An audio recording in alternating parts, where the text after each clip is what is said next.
nothing. And then Shredder showed up. And he said, I'm a bad guy. And I'm gonna be mean to you. And then Donatello said, being mean is bad. And then Shredder said he was sorry.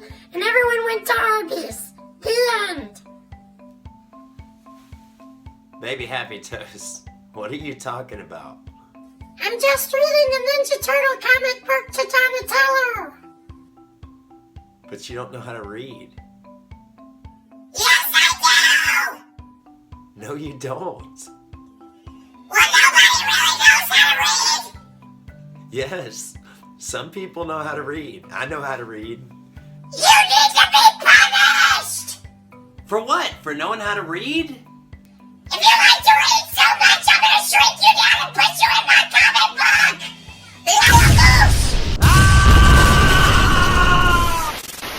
Hello? Hello? Party people?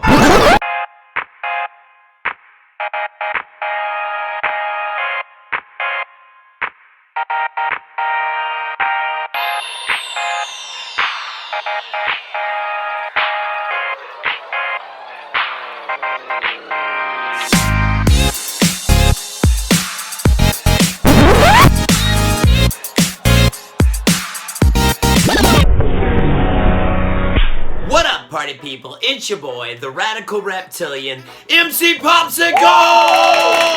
Hey, don't do that. Hey! I said stop it. Thank you. And to be honest, I don't really mind being trapped in a comic book.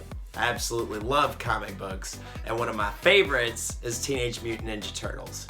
It was created in 1983 by a guy named Kevin Eastman. So right now, I'm about to talk to the actual creator of the Ninja Turtles, Kevin Eastman. Check it out. How's it going, bro? Doing great. How you doing, Mr. Eastman? I'm doing fantastically fine. Happy Thursday. Yeah, you too. Thank It is so great to talk to you. I'm such a huge fan of yours and the Ninja Turtles, and I think you're great. Thank you very much. I appreciate it, and happy to be joining you today and hanging out for a little bit. Me too. So, we have some stuff in common. I've actually written a comic book myself called The Afterlife and Times of Popsicle Ghost.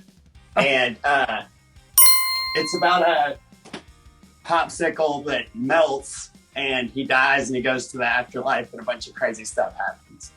I love it. But Very original. thank you. So I decided to make a movie based on the comic book, and I've been working on it for 3 years. And I'm almost done with it. No kidding. No kidding. That's awesome. Thank you. I play every character. This is Baby Happy Toast. He's one of my characters that I made. That's fantastic. That's great. So is it kind of like a stop motion kind of thing, or? No, I've used a green screen, and the toast characters are actually, I put my face behind the toast and my mouth is coming through, but then I green screen the rest, so it's just floating. Brilliant, bro. That is so brilliant. I can't wait to see it. When are you gonna have it? When are you gonna wrap it up, and when's it gonna come out? Well, I have it. It's like 2 hours right now, so I've got to cut it back actually. But I've got like 15 more minutes. We're in the final battle right now, so I'm trying to get done.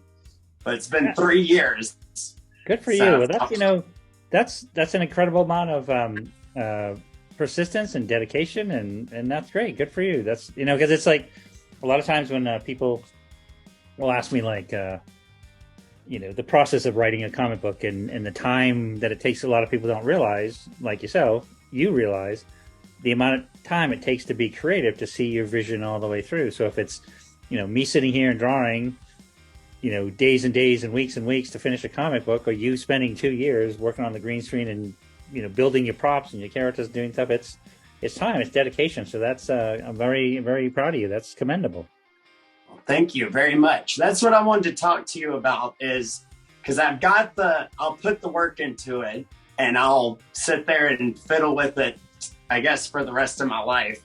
But you did the thing that is hard for, I think, most people. I guess it's hard for most people to get that amount of, like, put that amount of effort into it, but you made it more than, it's not like I'm still at my house. People know about it, but I want to get it out to the world. So you did that. And I wanted to ask you how'd you do that? Because that's crazy. No, it's not. Actually, it's so much easier for you these days than it was for us back in the early '80s. Because, and this is something I talk to a lot of people that are interested in becoming writers or artists or animators or anything. It's just the gift of social media and crowd sharing and even crowdfunding to share your ideas. Because back in my day, there was no cell phones, no internet, no anything. So what we ended up doing is, like, we sent a letter. It was like a press release. We sent a press release, like they still do that today. We sent it to it's called the Associated Press and the UPI, is two news networks that sometimes will pick up a story if they think it's kind of interesting. One of them picked up the story, and then they wrote a little article about it, and then they sent it out, and then it goes out on this wire service. And then if other people decide, a small newspaper in Wichita wants to print that article, they can. So it was really, like a Hail Mary. It was a total, you never knew. That was the only way to reach people. And so that's what we did. But these days I tell people, like, if you're creating characters and concepts, you can create a social media platform, whether it be your Facebook page or Instagram or those kind of things, and you can start showcasing little bits and pieces of your creation. Talk about your story, talk about your ideas, talk about where you might say, maybe, you're not going to release the whole 2-hour movie right away, but you'll release a few minutes of it just to tease people, to get them into the character, so you can reach a global audience really easily and really simply without, having to do that. So you're very lucky, I think, in these days that you have that ability to reach people like that. Yeah, I agree. I feel also sometimes you get kind of drowned out because there's so many people doing things, So, like, I've done really well. Like, my social media platforms and stuff do really well. But, I mean, nothing compared to the Ninja Turtles, No, but crazy. It's all... but the best part is like it's all word of mouth. It's one of those. It's like all it takes is, because you think of how much stuff you've seen online and how much stuff you look at, and you go, well, I didn't like that, and that, but I kind of like that one, so that's the one I'm going to tell my friends about. So it's sort of, you're part of the group that decides whether to, pass it on and say, hey, check this out. And if somebody sees that and likes it and passes it on to another friend, and it's all word of mouth. So, even like, even with something like the Ninja Turtles, which people have heard of, some people still love it. Some people don't love it. So it's up to the individual fan if they like something, if they want to talk about it or not. So yeah, you're in a good spot. So just little at a time, just put the characters out there, put the word on the street, a couple teasers about what you're doing, and talk about your journey, because that's also something that people love to hear. It's like you didn't think about this, you didn't come up with this idea last Tuesday and now you're doing it. You've worked on it for 2 years. So that part of your story about the journey of what you're doing and what you're trying to do is really cool. It's interesting. So that's what people look at. They go, oh, that's cool. Let's take a look. Right. If you, as far as with comics and stuff like that, how would you, if you're starting up, like, are there any good ways that you can make enough to, like, survive if you're not, like, just killing it right away? Do you know anything like that? It's very tough, because even, for the first, for many of the first issues of the Turtles, I still worked 2 other jobs. Actually, my favorite, I worked in a restaurant, which was great, so I could eat. But then one of my favorite second jobs was I worked at a hotel. It was a very small, it was called the In-Town Motel in Dover, New Hampshire, and I worked the 11 to 7 shift. And so it was very quiet. So I just have to sit at the front desk, and it was only me.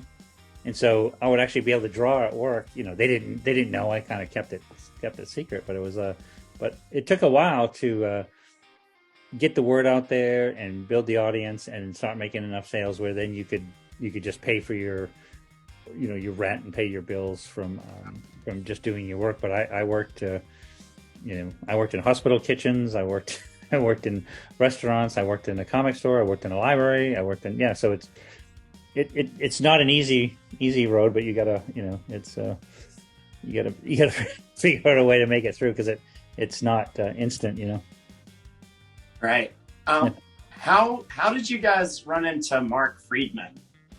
He was actually somebody that was talking to we had a relationship with a role-playing game company, and we had produced a role-playing game directly with this company, and he was doing some other deal with this company, and just happened to be chatting with the guy that owned the company and said, hey, I'm always looking for new ideas and properties, and this is back in 1985, before any cartoons, because Mark's the one that we worked with to produce all that stuff, and so the role-playing guy gave him our number, and he called us and said, hey, can I come up and talk to you about some options? Maybe I think we can maybe make this more than just a comic book. And so we were like, oh yeah, okay. We've kind of been approached before and weren't happy with the people, and that's the best part, is because we owned the property, we controlled it, so we could say yes to people that we liked and no to people we didn't. And so he came up and we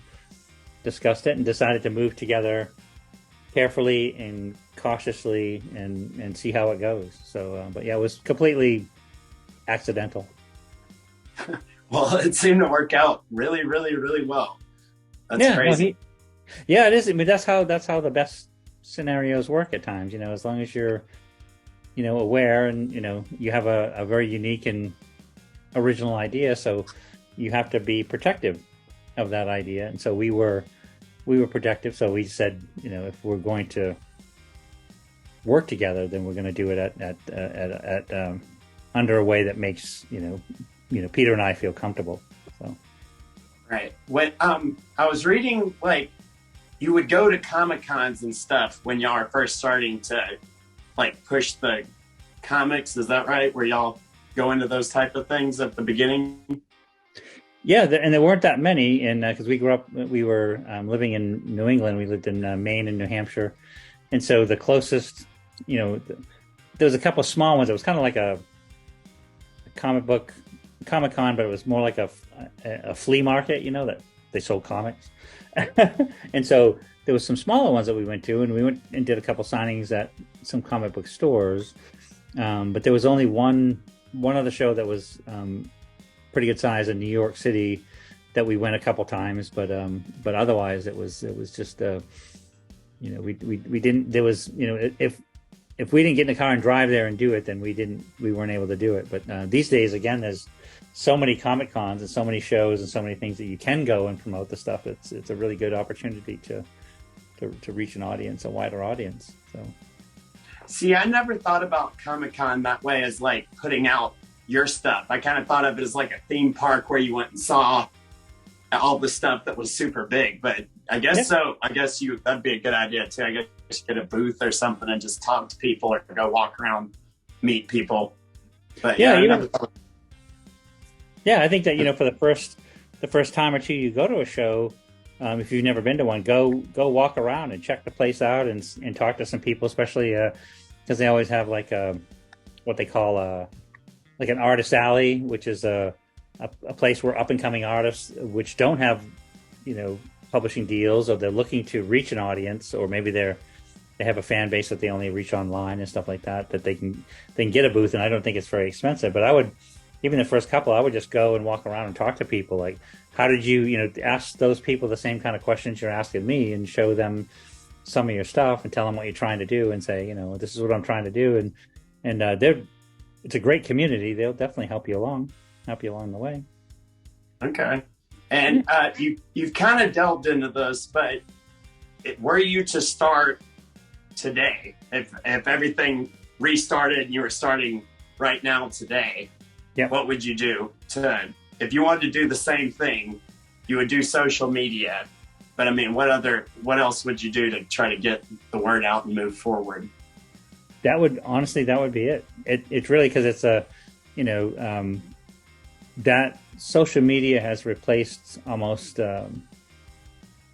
all other forms of marketing in that, because people don't really, people don't read newspapers or things like that, or they, most of the time they get their news from, online, just say Facebook posts or Instagram notes, or, just different websites that will blog and talk about things, different fan sites and stuff like that. So it's sort of, it's just an interesting that the dynamic has changed so much that people are really, that is the best way, because, it's not only that you could be talking to somebody on one of those social media places that lives in New Hampshire, but you might have people, a person from Switzerland or Germany or Japan or Los Angeles, all these other people that are also on that site. So the word spreads wider, faster, quicker, more easily. So, but yeah, social media. If I was doing it today, if I was starting it today, I would definitely do social media. So, yeah. Hey, listen, I've got another interview in a few minutes, but I got I got time for one more question. Do you want to do one more question and then? That would be great. Well, I just wanted to say that when I was like 10 years old or 5 years old, the very first backpack I ever got when I was a little kid that I picked out myself was Ninja Turtles 3. That was the very first one I ever picked out. And I've always loved Ninja Turtles. And I really appreciate your work. I just wanted to tell you that I really, really appreciate your work. And it's meant a lot to me growing up. And just thank you very much. I appreciate it. Well, I always say that I have a great job because I have the best fans ever. So I really appreciate your support all these years, and I love hearing stories like that. And I'm excited to go back out into doing conventions again this year and stuff. But I want to say, I love your idea. I love your dedication, and I love what you're trying to do. So keep trying. It's and reach out, and I think start. Exposing your characters online and start in some of the groups and start building your audience, because it's a really fun idea and you've worked really hard on it. So just don't give up the fight. Okay. Yes, sir. Thank you very much. It's nice to talk to you. Nice to meet you. Very nice to meet you, and really enjoyed it. Nice talking to you. Have a good day. Me too. Bye-bye. And that's about it, everybody. Thank you guys so much for watching. Thank you, Mr. Kevin. I really enjoyed talking to you. You are seriously one of my heroes. Also, if you're not following the page, please follow MC Popsicle's World on Facebook and check out a word from our sponsors. Please check out Ramicus.com for all the MC Popsicle merchandise. We got buttons, shirts, phone cases, posters, everything. So make sure to get on over to Ramicus.com and get you something. Stop! Before you do anything else, check this out. This is a vintage 90s Ninja Turtle figure that was modeled after the turtles from the movie. I love it. And this is a newer turtle figure. I also love it. You should go to the Toy Stash on Instagram and follow them. They have vintage and new toys. And if you're a toy collector like me, you need to know about them. Follow them on Instagram right now. Another thing you need to do is check out Step On It Rugs on Instagram. They are insane. They made me an MC Popsicle rug. Anything you can imagine, they can make a rug for it. Hit them up. Also, shout out to my shoe sponsor, SoulSphin. They make amazing future sneakers that are just bananas. Please follow them on Instagram. You will love their selection. And if you're thinking, hey, I want those sunglasses, and I want the sunglasses you wear in your movie Popsicle World, make sure to hit up Filthy Shades. Also, if you live on the Gulf Coast and need help with your pool or hot tub, hit up Emerald Coast Pools. They can fix everything and get you swimming again before you can say Baba Booey.